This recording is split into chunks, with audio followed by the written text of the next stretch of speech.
ముందుగా జోహార్ విద్యార్థి అమర వీరులకు, జోహార్ విద్యార్థి అమర వీరులకు, జై తెలంగాణ. ముందుగా ఈ కార్యక్రమానికి ఈ అవకాశం కల్పించినటువంటి జేఏసీ నిర్వాహకులకి, ప్రధానంగా మీడియా మిత్రులకి పేరు పేరు అభివందనలు తెలియజేస్తున్నాను. ఈ రోజు 100 రోజుల ఈ శిబిరం సందర్భంగా ఈ కార్యక్రమం పెట్టుకున్నాం. ఈ దీక్షలు తెలంగాణలో, తెలంగాణ రాష్ట్రంలో, తెలంగాణ జిల్లాలో నడుస్తున్నాయంటే నిజాలు చెప్పాలి, ఇలాంటి పెద్ద మనసులు ఈ ఉద్యమంలో ఉన్నారు కాబట్టి నడుస్తున్నాయి. ఒకసారి మన కోలంగ రామచంద్రకి గట్టిగా సపోర్ట్ కొట్టండి. సారు ఎక్కడ కూడా మేము హైదరాబాద్ లో ఆల్బమ్ రాసినప్పుడు, పాటలు రాసినప్పుడు ఏ రాత్రి అయినా సార్ మేము పాటలు రాస్తున్నాము, ఈ పద్ధతి ఇట్లైనా దీంట్లో ఏం చెప్పొచ్చు, ముందు మాట ఏం చేయొచ్చు అంటే సార్ ఓపికగా ఇంత టైం ఇచ్చి, అరే వీళ్ళు చిన్నోళ్ళు కదా ఇతను చెప్పాలనే లేకుండా ఎక్కడున్నా ఒకసారి చూస్తే నవ్వుతూ చిరునవ్వుతోటి పలకరిస్తూ ఉద్యమాన్ని తీసుకెళ్తున్నారు. నిజానికి వారికి కళాభంగా తెలియజేస్తూ, నేను భువనగిరి నుండి ఇట్లా పోయేటప్పుడు చూస్తుండే ఎప్పుడు ఇక్కడ శిబిరం ఉంటుండే, ఈ భువనగిరి పట్టణంలో ఉద్యమం ఉందా అని అనుకున్నా. కానీ ఈ రోజు చూస్తే ఉద్యమం చాలా గొప్పగా ఉంది. నిజానికి మీ అందరికీ సలాం. ఇక నా పేరు కోదాల్ శ్రీను, మాది గుండాల మండలం. నేను ఇక్కడే రెండో లైట్ దగ్గర రూమ్ తీసుకుని ఒక 3 ఏళ్ళు ఇక్కడే ఉన్నా. తర్వాత ఆ నుండి హైదరాబాద్కి వెళ్ళి ఉద్యమంలో పాల్గొంటూ పాటలు రాసుకుంటూ మీ ముందు ఈరోజు వచ్చాను. సంతోషం. అయితే మొన్న మన పండుగ పోయింది. ఏ పండుగ పోయింది? మనకు ఉగాది పండుగ పోయింది. ఉగాది పండుగ తర్వాత ఇద్దరు తల్లులు ముచ్చట్లు పెట్టుకుంటారు మా ఊర్లో. నేను కూడా పోయినా ఆ పండుగకి. అబ్బా అక్క బాగుండ్రా, పండుగ మంచి చేసుకున్నట్టు చేసుకున్నాం. ఎవరెవరు వచ్చింది అక్క మీ పండుగ అంటే, ఆ పట్నంలో ఉన్న కొడుకు వచ్చిండు, ఆ బొంబాయిలో ఉన్న కొడుకు వచ్చిండు, ఇద్దరు వచ్చినట్టు ఇద్దరు వచ్చినాడు. మరి మీ కొడుకులు వచ్చినాక అంటే మా కొడుకులు ఏడొచ్చినాక ఈ ఉగాది పండుగ చిన్నదేనా, దసరానా? అయితే దసరాకు వస్తాగా ఈ ఉగాది పండుగ చిన్నగా బస్కిరాలు దండిగా అని రాలేదా వాళ్ళు. అట్లా నా పండుగ పూట కూడా రాలేదా?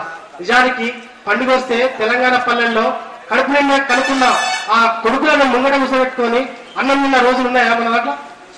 ఉన్నాయా? పల్లెల్లో పుట్టిన కొడుకులంతా ఏదో పని చేసుకుంటూ కన్నతల్లి దాంట్లో జారుకుంటున్నారా? ఎక్కడ అవకాశం ఉంటే అక్కడ పొట్ట చేత పట్టుకొని బతికబోతున్నారు. వాళ్ళిద్దరూ ఏం మాట్లాడుకుంటారు అంటే, ఇంకో నేను రాసిన పాటలు, బొంబాయి పాట, ముద్దుల రాజా పాట, ఇక అనేక పాటలు కూడా భుజాన మోసుకొని పల్లె పల్లెకు వినిపిస్తున్న సంతోషానికి వాళ్ళ బ్యాచ్కి కూడా నేను ఈ సందర్భంగా కృతజ్ఞతలు తెలియజేస్తున్నాను.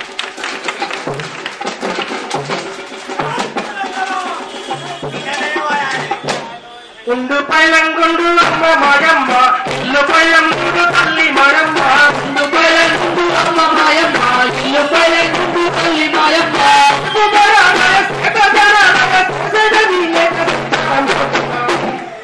బతుకుదరు కాళీ అమ్మ మాయమ్మ, అమ్మాయి వస్తున్న తల్లి మాయమ్మ, కుదరు కాళీ అమ్మ మాయమ్మ, అమ్మాయి వస్తున్న తల్లి మాయమ్మ, కుదరు కాళీ అమ్మ మాయమ్మ, అమ్మాయి వస్తున్న తల్లి మాయమ్మ, కుదరు కాళీ అమ్మ మాయమ్మ, అమ్మాయి వస్తున్న తల్లి మాయమ్మ, పగాను నాకు పెట్ట మల్లయ్య, లిపానం నాది పెట్ట మల్లయ్య,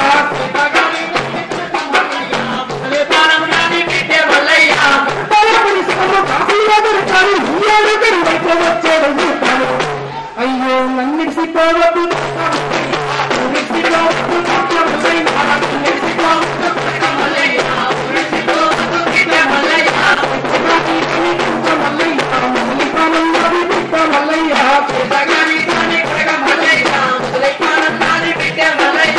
ఈ పాట నాకంటే గొప్పగా సంతోషం వాడతాడు, అది మీరు వినొచ్చు.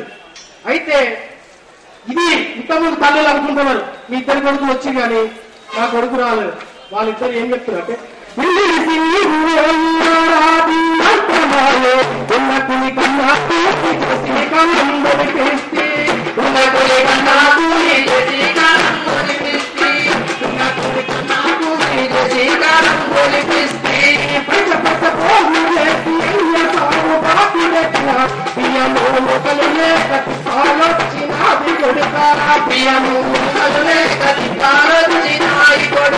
ప్రియము కరులే గది పారొచ్చినాయి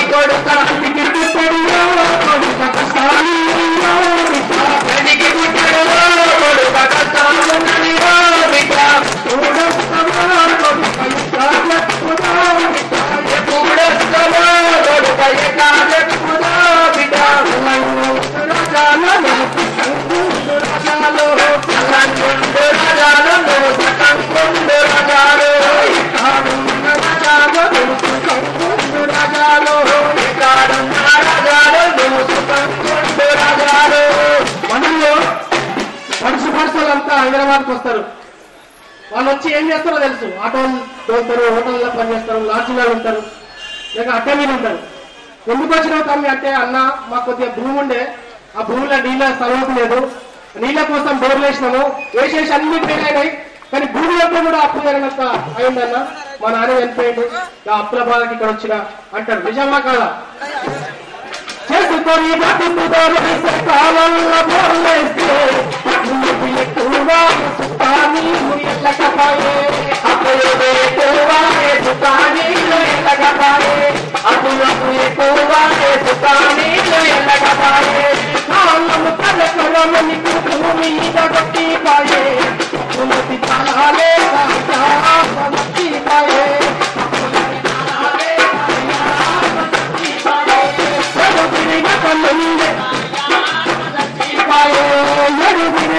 ముందే ఊరు విడిచిన కొడుక పని చేసి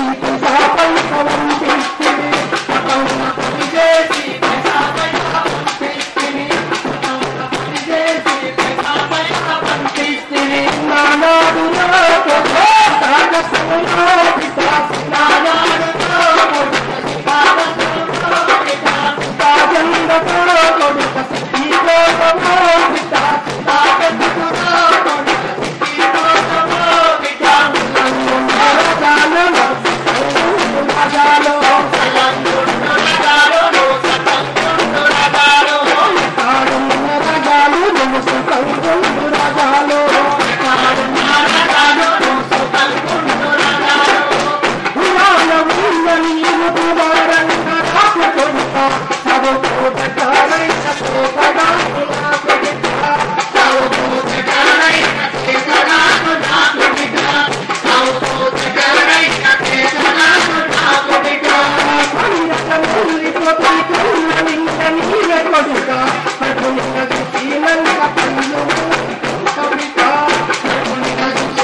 అన్న సౌండ్ సిస్టమ్ సెట్ చేయాలి, అసలు గొంతలో